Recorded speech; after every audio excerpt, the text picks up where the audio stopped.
कल वाला तो आपका बेसिक था, तो 2-4 प्रश्न उसमें आ सकते हैं। आज वाला जो है उससे आपके प्रश्न आने स्टार्ट हो जाए। सूफीवाद में हमने लास्ट पढ़ा था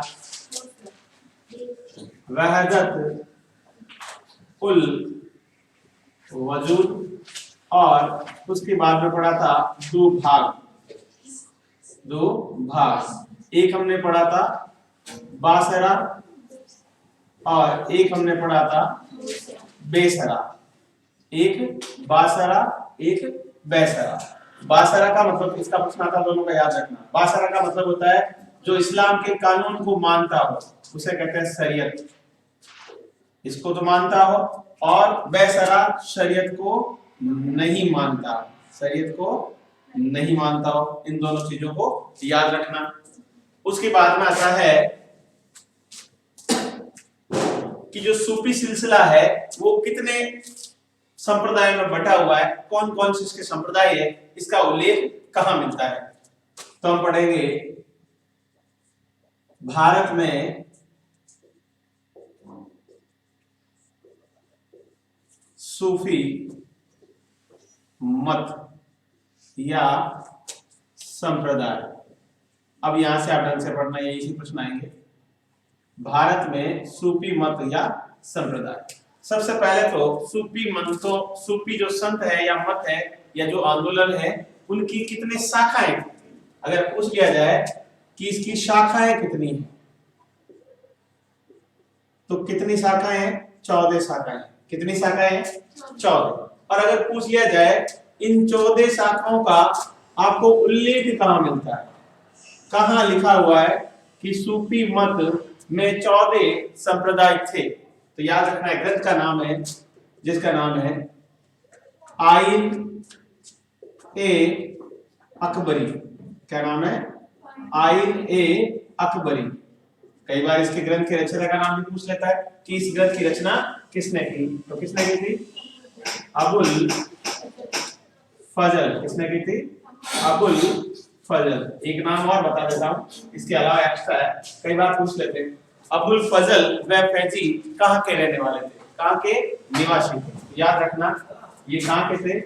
नागौर के निवासी थे। जिसके इतिहास है वही बैठना, बाकी बात बिना इतिहास वाले मत आना। कहां के निवासी है ये? नागौर के। अबुल फजल व फैजी जो है वो नागौर के निवासी थे। तो मैं एक लाइन वापस बोल रहा हूं। अबुल फैजी द्वारा रचित आइन ए अकबरी में सूफी आंदोलन की शाखाओं में 14 शाखाएं बताई गई।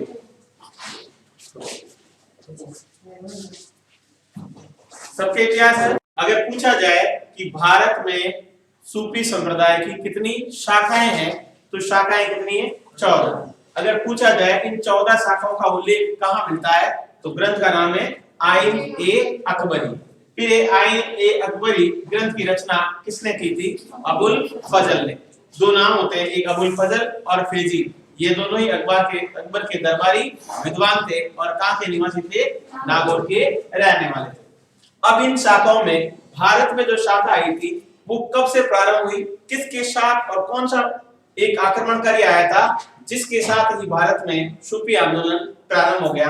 तो भारत में सर्वप्रथम हर लाइन का एक प्रश्न होगा। भारत में सर्वप्रथम सूफी आंदोलन या संप्रदाय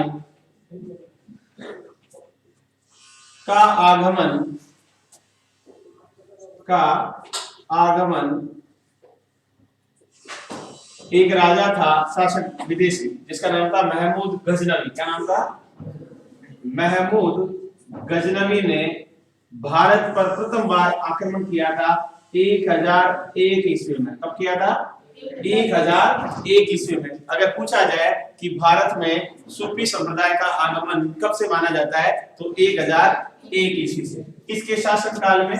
महमूद गजनवी के साथ बहुत सारे विद्वान आए थे, सूफी संत आए थे जो भारत में आए और सबसे पहले लाहौर में रुके। तो सबसे पहला क्या रहेगा इसका कि भारत में सर्वप्रथम सूफी आंदोलन का आगमन कब हुआ, तो क्या कहोगे, महमूद गजनवी के समय 1001 ईस्वी में। उसके बाद है कि भारत आने वाला पहला सूफी संत कौन था। भारत में आने वाला पहला सूफी संत कौन था, तो उसका भी नाम याद रखना। भारत आने वाला पहला सूफी संत, इसका नाम था शेख इस्माइल। क्या नाम था? शेख, याद रखना, इसका कई बार आता है, शेख इस्माइल।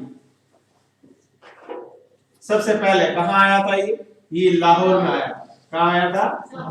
लाहौर में आया था। उसके बाद दूसरा जो व्यक्ति है जो आया था उसका नाम था, इसका प्रश्न कई बार आता, हुजवीरी। क्या नाम था? हुजवीरी। इसका प्रश्न ये आता है कि हुजवीरी सबसे पहले कहां आया, ये भी लाहौर में आया। कहां आया? लाहौर में। प्रश्न क्या बनता है इसका कि हुजवीरिया का खान कहां स्थित है। खान कहां स्थित है? खान का जानते हैं? खान का किसे कहते हैं? अभी बताता हूं, पहले लिख लो खान का, बाद में लिख लो ना। लाहौर में। कहां पर स्थित है? लाहौर। मैं यहाँ खान का लिख रहा हूं, नॉट लिख के, याद रखना इसको भी।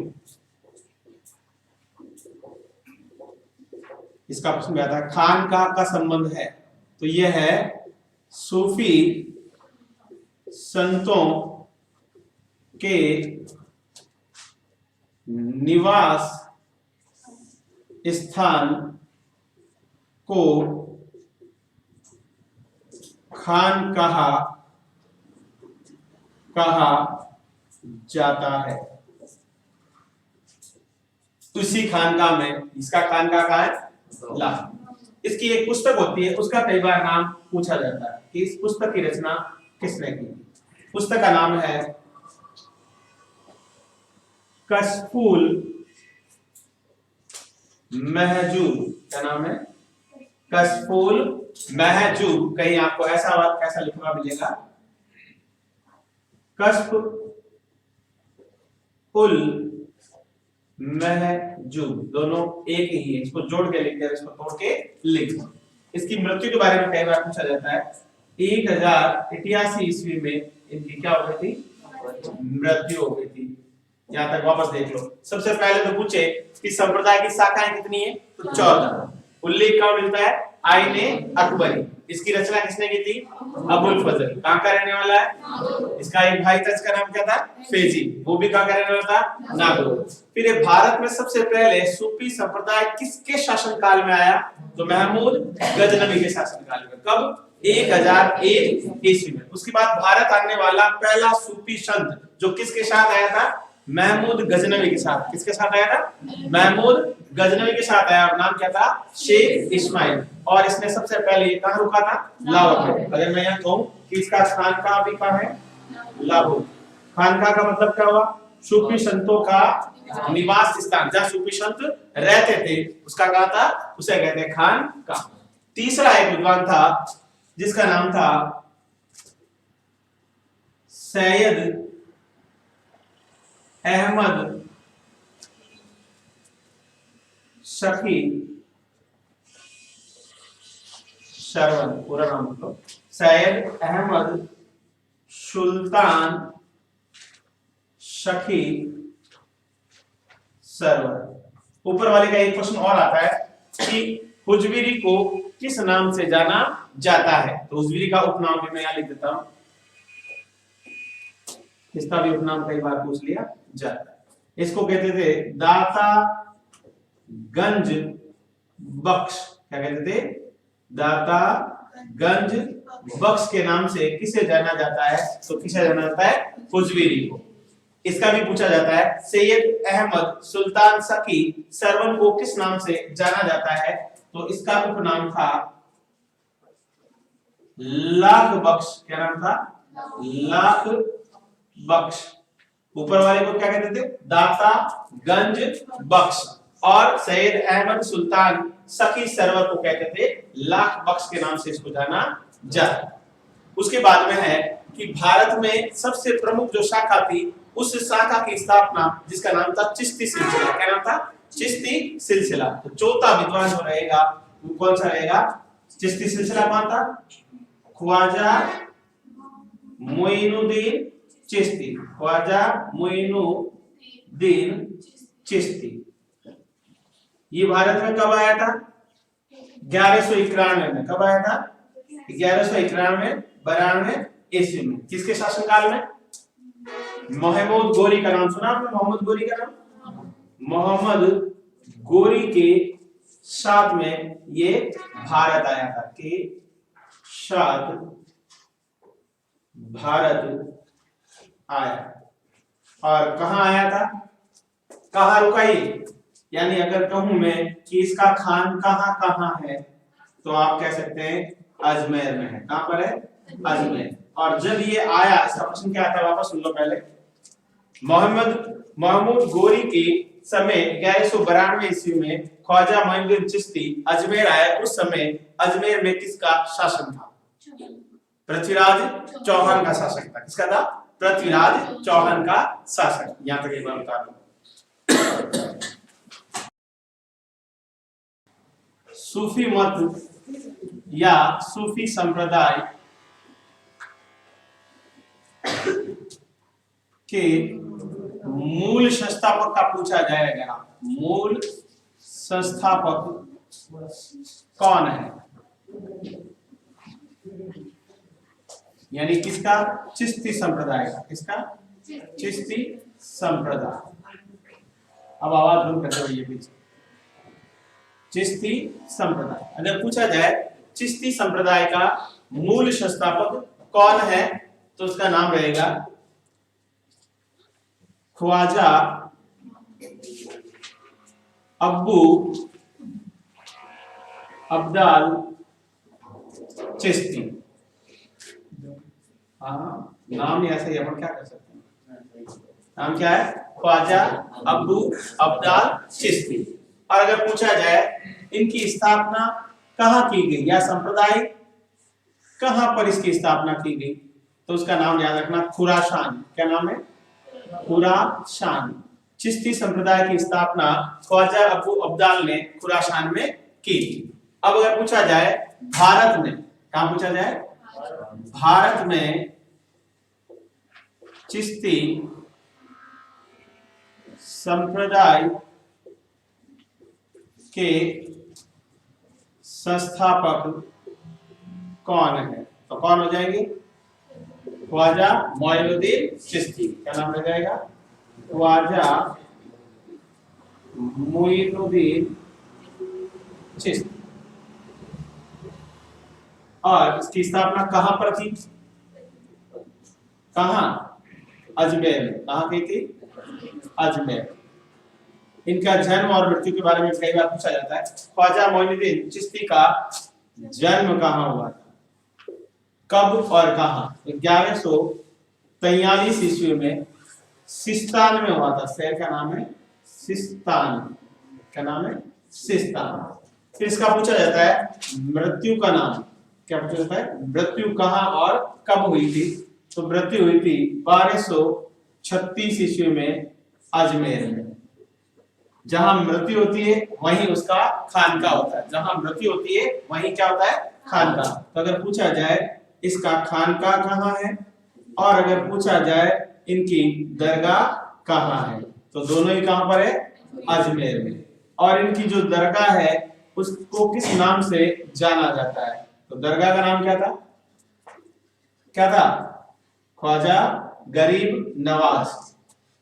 ख्वाजा गरीब नवाब की दरगाह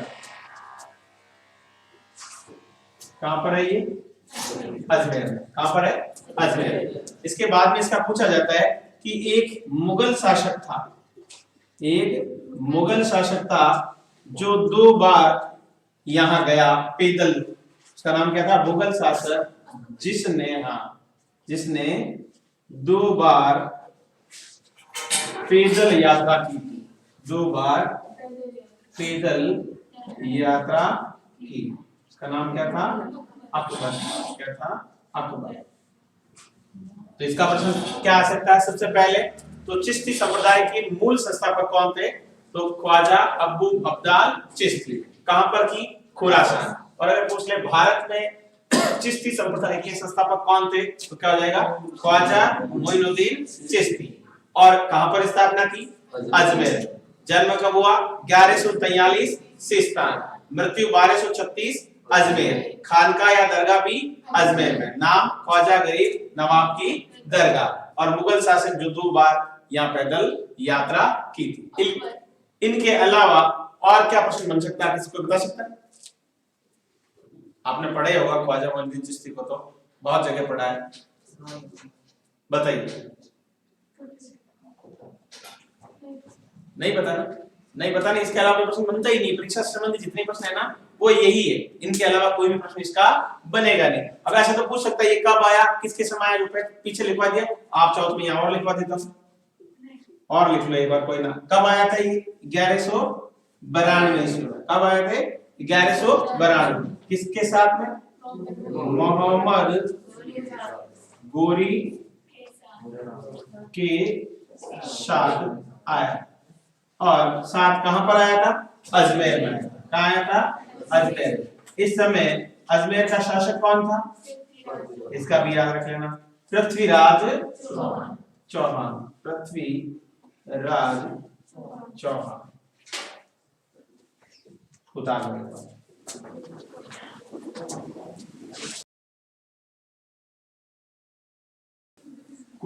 कुतुबुद्दीन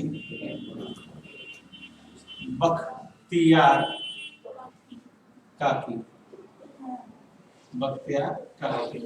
सबसे पहले तो पूछा जाए इसके जन्म के बारे में कि इनका जन्म कब हुआ। तो इनका जन्म हुआ 1186 ईस्वी में। कब हुआ था? 1186 में। कहां पूछा जाए तो कहां हुआ था? फरगना में। कहां हुआ था? फरगना। फिर अगर पूछा जाए इनका खानका कहां है? खानका कहां है? तो खानका दिल्ली में। कहां पर है? दिल्ली।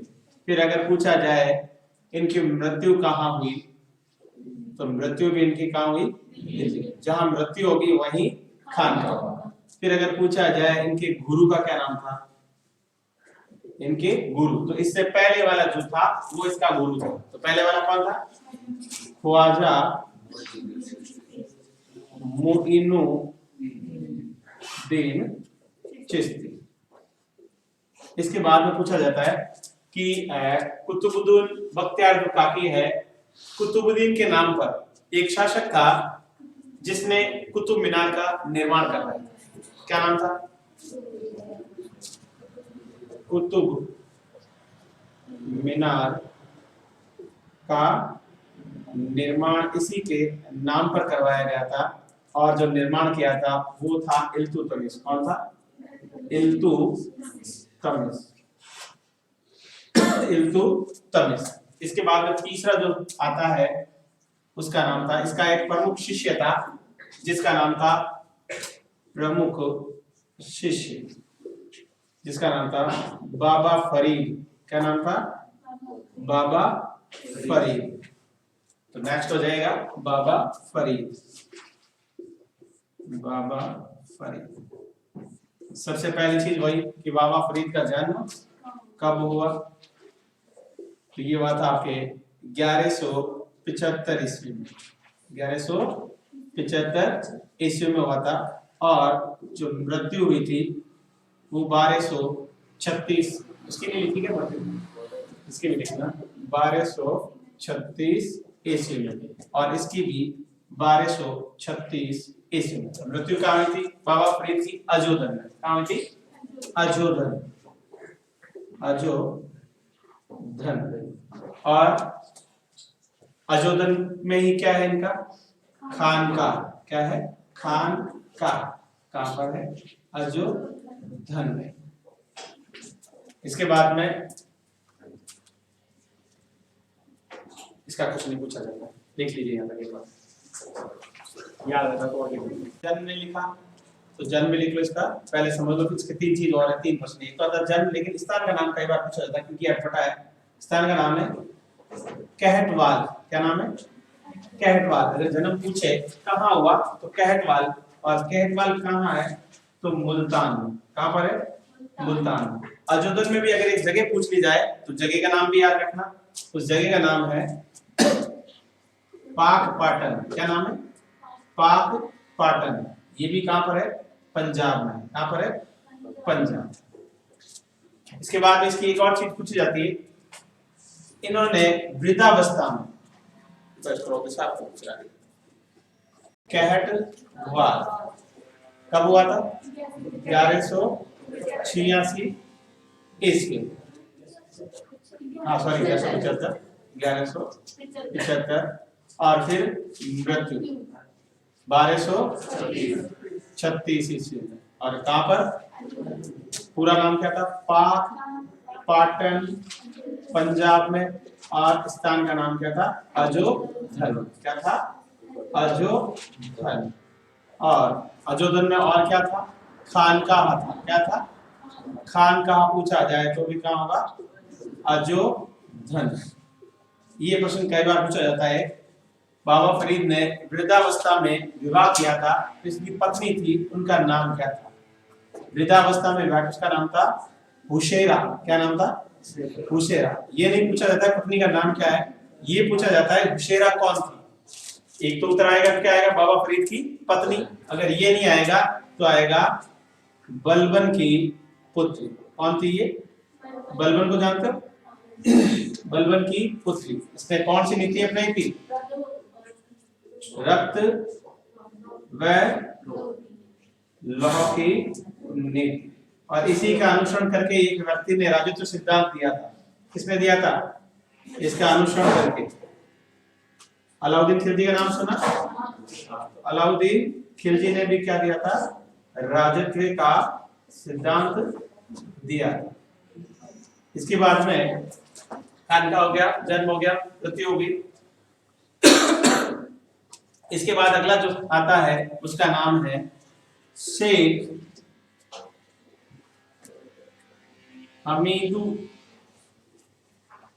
हमीदुद्दीन नागौरी। क्या नाम है? शेख हमीदुद्दीन नागौरी।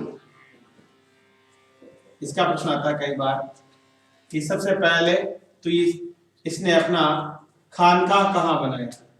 इनके जन्म के बारे में कोई जानकारी नहीं मिलती है, केवल खानकाह के बारे में मिलती है। और वो मिलती है एक गांव है जिसका नाम है सुवाल गांव। गांव का नाम क्या है?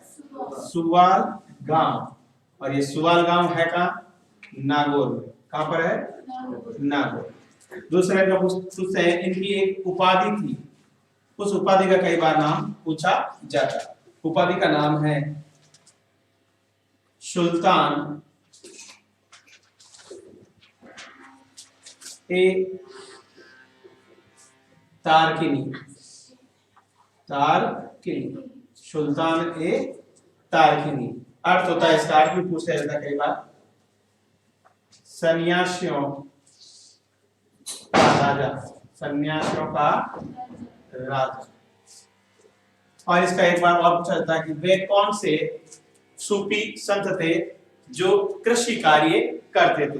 एक मात्र ये थे शेख हमीदुद्दीन नागौरी। तो ये क्या करते थे? कृषि का कार्य करते उतार।